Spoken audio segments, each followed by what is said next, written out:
perkongsian, info, tips tutorial hanya di Mahani Share. Hai, selamat kembali ke channel Mahani Share. Assalamualaikum dan salam sejahtera pada semua follower di luar sana. Hari ini saya nak kongsikan topik pasal membantu anak belajar di rumah. Kalau anda ingin lebih tahu infonya, pastikan menonton video ini sampai habis. Kemudian tekan like, komen, subscribe, dan jangan lupa tekan butang lonceng notification. Terima kasih. Dalam usaha bagi mengelakkan penularan wabak COVID-19, kita telah diseru oleh kerajaan untuk duduk di rumah, mengamalkan penjarakan sosial, dan menjaga kebersihan diri. Dengan sekolah kini mengambil langkah untuk beralih kepada pembelajaran dalam talian, kelas selalunya terhad untuk beberapa jam sahaja. Maka, ibu bapa harus memainkan peranan yang lebih besar pada waktu demi memastikan anak mereka tidak ketinggalan dalam pembelajaran. Di bawah ialah 8 cara-cara yang ibu bapa boleh pertimbangkan untuk memudahkan pembelajaran anak mereka ketika Perintah Kawalan Pergerakan PKP ini. 1. Sediakan satu ruang untuk belajar. Adalah penting untuk anak-anak mempunyai satu ruang pembelajaran sendiri walaupun mereka masih muda, karena ruang fokus ini boleh membantu mereka belajar dengan lebih baik. Apabila anak memiliki kawasan sendiri, mereka akan lebih bermotivasi untuk menyiapkan tugas mereka. Pastikan ruang tersebut terang dan jauh daripada apa-apa gangguan. 2. Hilangkan gangguan. Pada era digital ini, internet merupakan alat yang berguna untuk pembelajaran, tetapi ia juga merupakan satu gangguan kepada kanak-kanak. Ibu bapa boleh menghentikan segala penggunaan komputer atau telefon bimbit sehingga kerja rumah anak disiapkan. Walau bagaimanapun, jika mereka perlu menggunakannya, ibu bapa boleh memasang perisian kawalan yang menghalang laman media sosial dan hiburan semasa mereka sedang belajar. 3. Mengajar mereka kaedah mengambil nota. Kanak-kanak tidak sepatutnya menghafal keseluruhan buku teks ke dalam otak mereka. Ibu bapa boleh mengajar beberapa cara untuk mengambil nota seperti kaedah garisan, kaedah corner, kaedah pemetaan, kaedah kotak ataupun kaedah carta. Adalah penting untuk pelajar mengetahui cara pengambilan nota yang berkesan kerana ia menggalakkan pembelajaran yang lebih mudah dan anak anda akan menjadi lebih teratur.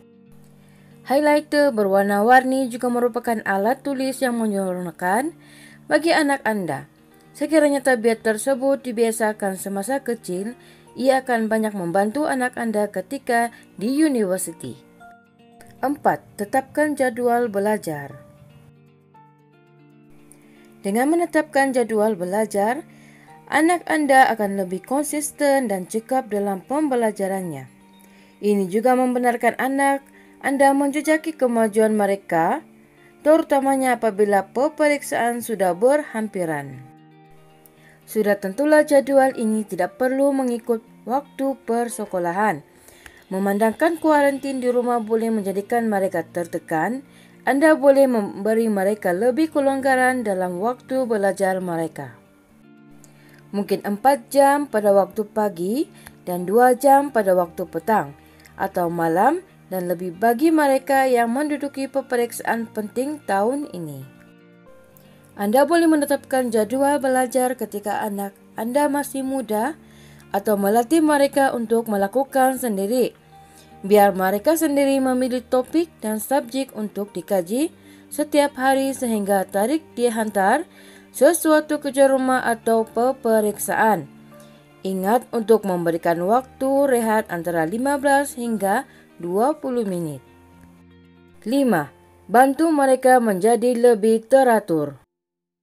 Anda boleh mula melatih anak anda menjadi lebih teratur dari kecil kerana tabiat baik lebih mudah dipupuk apabila mereka masih muda.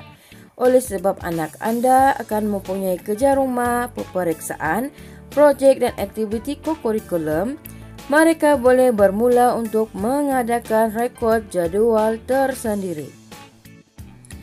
Walaupun Anda mempunyai jadual mereka, biar mereka sendiri mencatatkan jadual mereka dan memberitahu Anda tentang kemajuan mereka. Anak Anda perlu mempunyai tabiat suka mengambil nota kerja rumah, projek dan senarai tugasan dan mengkaji semula perkara-perkara tersebut pada hujung hari. 6. Muat turun aplikasi pembelajaran atau telekonferensi. Oleh sebab sekarang sekolah menggunakan pembelajaran dalam talian, bantu anak Anda untuk memuat turun aplikasi telekonferensi seperti Zoom, Skype atau Google Classroom. Mana saja yang digunakan oleh guru kelas mereka untuk menyampaikan sesuatu topik, selalunya Anda tidak akan perlu membayar untuk aplikasi ini. Tapi pastikan bahawa Anda memuat turunnya daripada laman sesawang rasmi mereka sekiranya Anda tidak mahu data peribadi Anda terdedah kepada malware.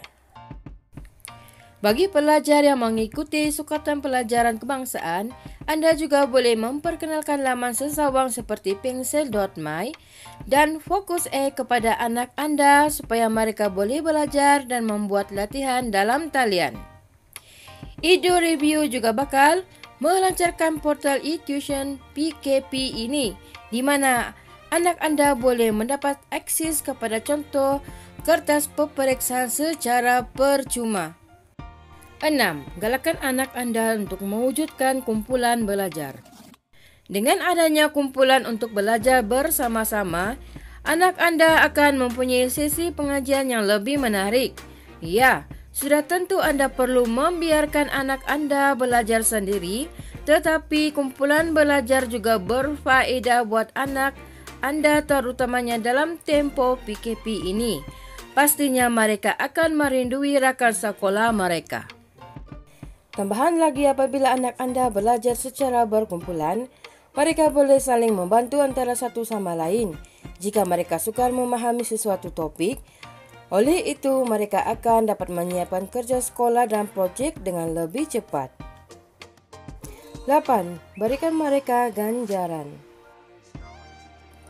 Jangan katakan kanak-kanak dan remaja, kita yang dewasa ini pun akan gembira lebih bermotivasi apabila diberi ganjaran di atas pencapaian kita. Belajar di rumah mempunyai cabarannya yang tersendiri.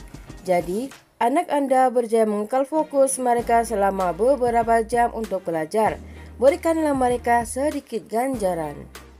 Benarkan mereka untuk berehat pada waktu petang. Masakan makanan kegemaran mereka atau beri mereka kebenaran untuk menonton rancangan kegemaran mereka lebih lama berbanding hari persekolahan yang lain.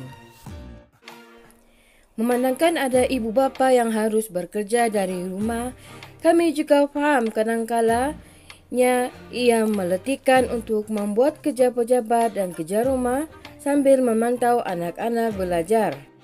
Namun begitu, saya ingin menggalakkan Anda untuk melibatkan diri dalam apa jua cara yang mampu kerana kajian telah menunjukkan bahawa bagi ibu bapa lebih terlibat dalam pendidikan anak mereka lebih cenderung untuk menunjukkan prestasi yang lebih baik di sekolah. Wujudkan kaedah yang kreatif dan berkesan untuk membantu anak Anda belajar. Beri anak Anda ruang, tapi pastikan ada pantau kemajuan mereka. Kongsikan kaedah yang Anda gunakan dengan kami dalam kotak komen di bawah. Semoga apa yang diajar akan menjadi panduan untuk semua. Terima kasih kerana menonton. Itulah topik perkongsian saya pada hari ini. Semoga ia memberi manfaat kepada anda semua. Saya ada satu soalan kepada anda. Selain dari cara di atas, ada lagi cara yang lain untuk membantu anak belajar di rumah. Mereka yang berpangan boleh tolong kongsikan tips. Okey. Hai guys, masih mendengar ke tu? Jangan lupa like, komen dan subscribe. Bye, thank you.